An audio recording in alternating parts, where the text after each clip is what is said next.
पुण्यापासून 125 kilometre अंतरावर दौंड श्रीगोंदा मार्गाने आले की पुढे हे पीरसाहेबांचे देवस्थान आहे। नमस्कार मित्रांनो, कशा आहात तुम्ही?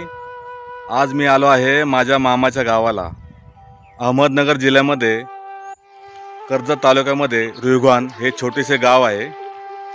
तर या गावामध्ये आज हिंदू मुस्लिम समाज एकत्र येऊन पीरसाहेबांची यात्रा कशा प्रकारे साजरी करतो आणि राष्ट्रीय एकात्मतेचे दर्शन कसे घडवतो ते आपण पाहणार आहोत।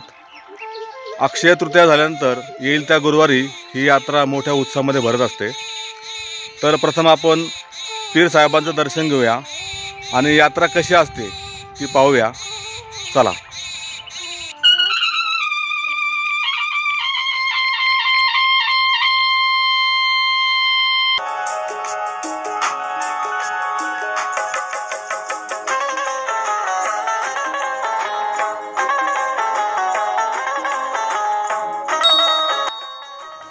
या ठिकाणी सर्व जाती धर्माचे लोक एकत्र येऊन या दैवतापुढे नतमस्तक होतात।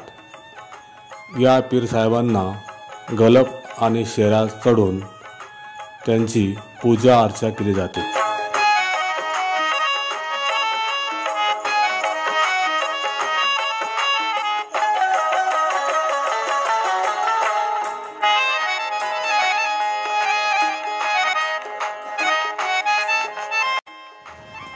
याच 5 कडुलिंबाच्या वृक्षछायेमध्ये पीरसाहेब विराजमान आहेत।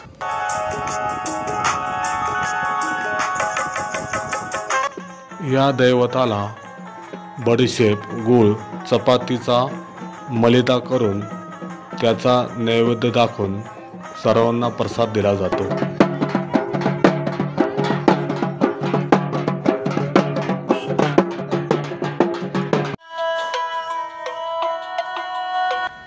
या ठिकाणी पीरसाहेबांच्या कृपेने 12ही महिने जिवंत पाणीसाठा आहे। गावामध्ये अजून एक पीराचे ठाणे आहे। याची सुद्धा गलप आणि शेरा चढून पूजा अर्चा केली जाते। चला तर मग मस्त चुलीवरील बाजरीची भाकरी आणि मटणावर ताव मारूया। चला।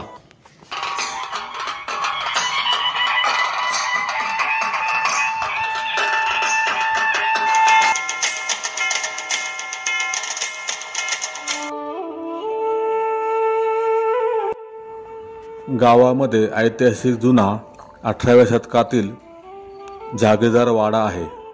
यामध्ये आमचे मामा कैलासवासी श्री प्रतापराव उमाजीराव जागीरदार हे राहत होते। यांना परिसरातील 5 गावांची जागिरी होती, परंतु सध्या वाड्याची पडझड झाली असली तरी वाडा भक्कम स्थितीमध्ये उभा आहे।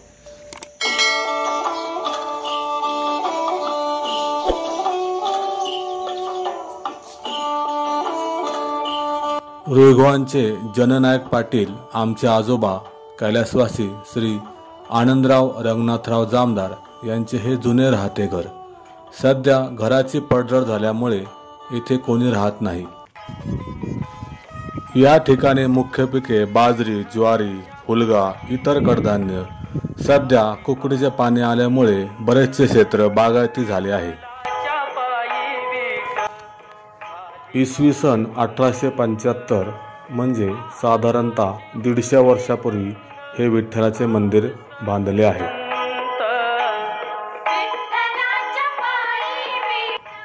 दगडी बांधकाम, सुंदर नक्षीकाम यामुळे हे मंदिर अजूनही चांगल्या स्थितीमध्ये उभे आहे।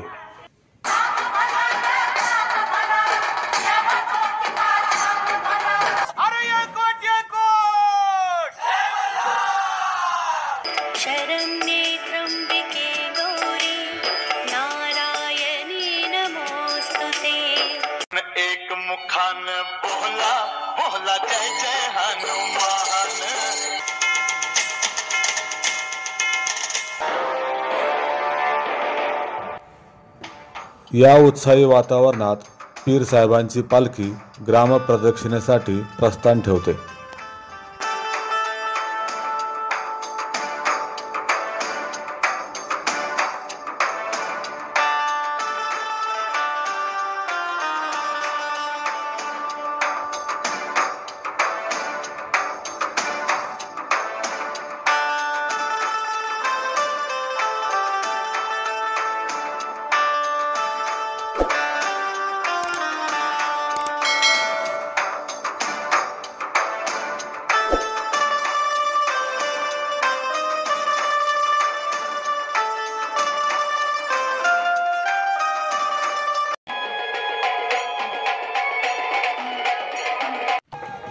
मोबाईल इंटरनेटच्या जमान्यामध्ये तमाशा कलावंतांनी आपली कला अजूनही जोपासली आहे। त्याचेच हे जिवंत उदाहरण। मला अंगार झाल्यासारखे वाटते।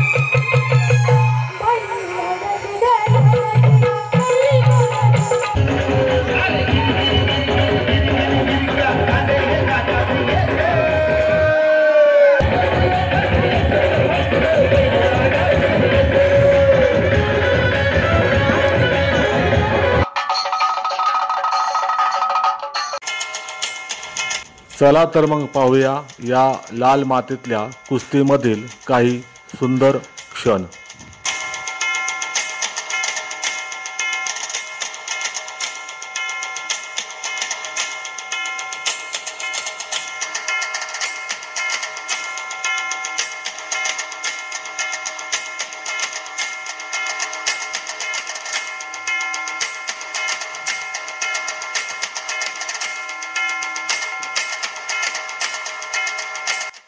लहरों से डरकर नौका पार नहीं होती, कोशिश करने वालों की कभी हार नहीं होती।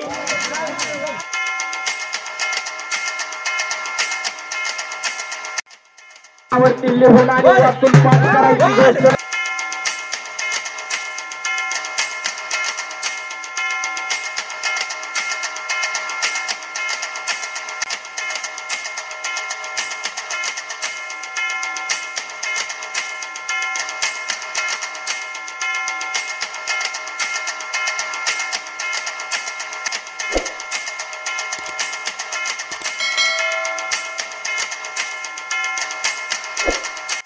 यांनी या धनश्री आणि भाग्यश्री फंड यांच्यासाठी 5,000ची रोख रक्कम दिलेली आहे।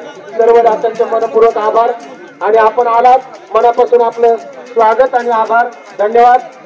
यशवंत व्हा, कीर्तिवंत व्हा।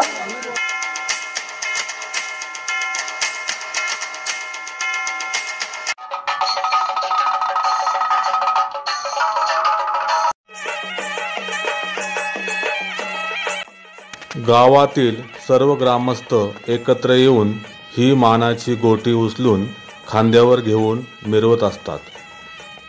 या गोटीचे वजन साधारणतः 70 ते 80 किलो आहे।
एकी हेच बळ याप्रमाणे सर्वजण त्या मानाच्या गोटीला बोट लावतात आणि काही क्षणातच गोटी वर उचलली जाते।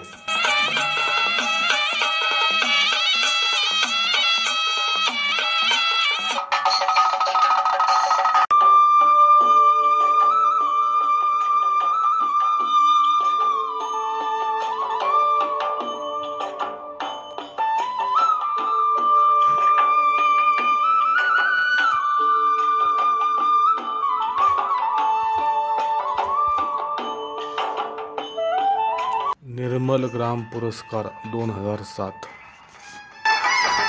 मग मित्रांनो, कशी वाटली आमच्या मामाच्या गावची यात्रा?